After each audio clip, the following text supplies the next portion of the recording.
Soalan pertama ini Datuk berkaitan dengan akikah dan korban. Ada seorang dia mungkin masa kecilnya tak sempat ataupun tak dilakukan akikah untuknya. Kemudian bila dia mendekat dewasa, mungkin di kalangan angkatan tentera kita yang dah pun terlibat dalam kerjaya, apakah pilihan utamanya untuk didahulukan, sama ada dia melaksanakan korban ataupun akikah yang dia tidak laksanakan? Bismillahirrahmanirrahim. Terima kasih atas soalan.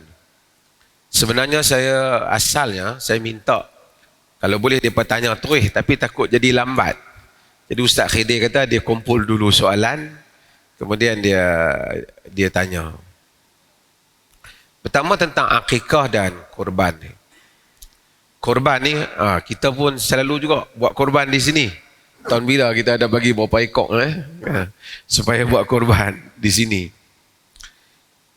Korban ini dua-dua, akikah dan korban adalah sunnah pada sunat. Maksud bukan wajib pada majoriti para ulama. Majoriti para ulama ni, kebanyakan ulama kata benda ni sunat. Perkara ni sunat untuk dilakukan.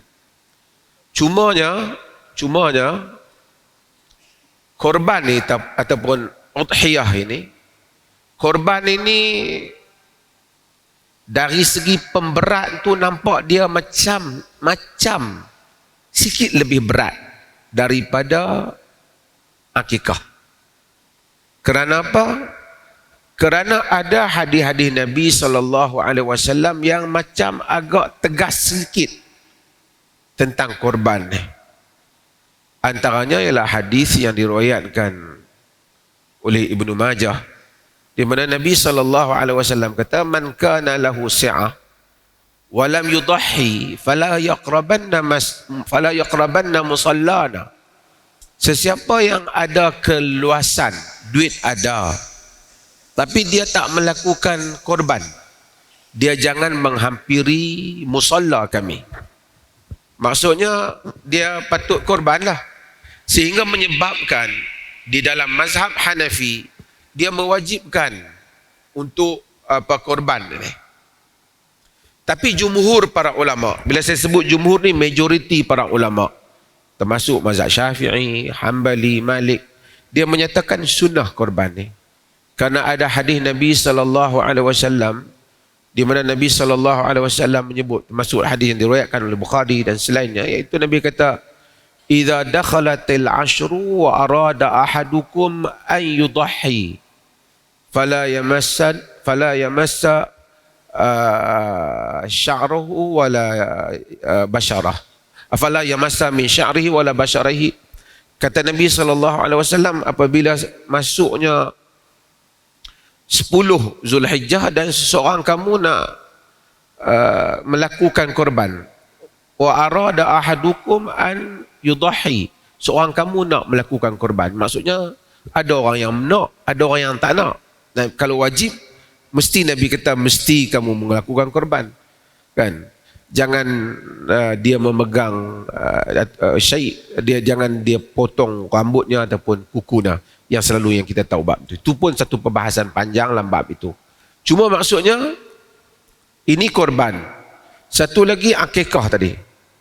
Akikah ni, korban ni setiap tahun ada. Masuk saja kita panggil raya korban, kita korban. Korban setiap tahun. Cuma akikah dia berkaitan dengan kelahiran anak. Kelahiran anak. Dari segi jumhur ulama, semua ulama kata akikah ni sunat untuk buat. Adalah pendapat yang mewajibkan, seperti pendapat dalam mazhab Daud Az-Zahiri. Daud Zahiri ni salah satu mazhab. Mazhab ni, tuan-tuan kena tahu, mazhab dalam Islam ni banyak. 1000 pun boleh pergi mazhab. Cuma yang popular 4. Yang tu prominent dia 4. Jangan kita sangka mazhab ni 4. Mazhab ni banyak. Mazhab ni maksud apa? Cara school of thought, school of fiqh. Cara dia merumuskan fiqh tu. Macam mana hukum hakam fiqh Tuhan bagi itu buat dengan tak boleh buat ni, macam mana cara dia faham. Itulah mazhab. Cara untuk dia faham tu. Bukan setakat dia faham benda tu, cara untuk dia faham.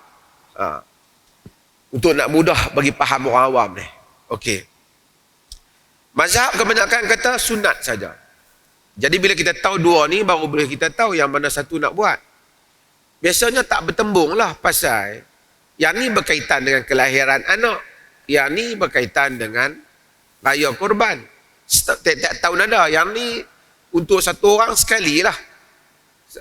Untuk anak. Kalau dia ada dua anak, dia buat dua lah. Jadi dengan itu, kalau dia tanya apa yang nak patut didahulukan, saya tak nampak lah nak dahulukan apa. Melainkan dia kerana akikah ni boleh dilewatkan.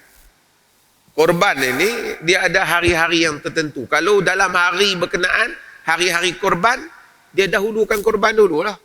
Lepas tu dia buat akikah. Melainkan dia kerana akikah dia ada masa lagi. Mungkin setahun ni tak boleh buat, tahun depan dia boleh buat. Karena kelonggaran dia, masanya lebih luas. Jadi korban pada hari-hari yang berkenaan. Tapi secara umumnya tak ada pertembungan. Kerana masanya bukan serentak. Masanya satu mempunyai mumtad, bahasa yang luas. Satunya masa yang terhad beberapa hari.